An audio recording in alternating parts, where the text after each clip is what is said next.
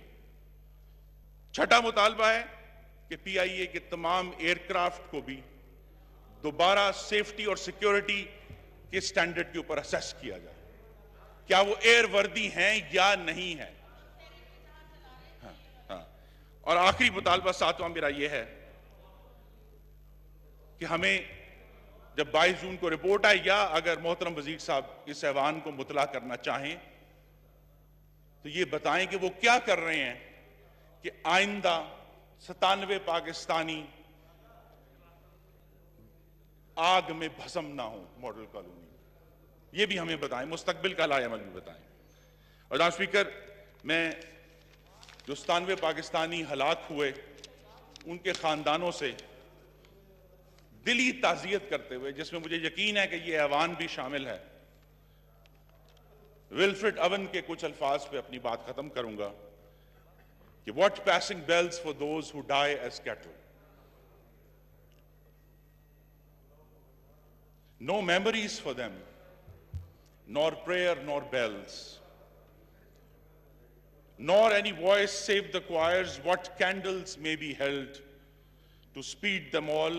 In their eyes shall shine the holy glimmer of goodbyes, their flowers, the flowers of patient minds, and each slow dusk, a closing down of blinds.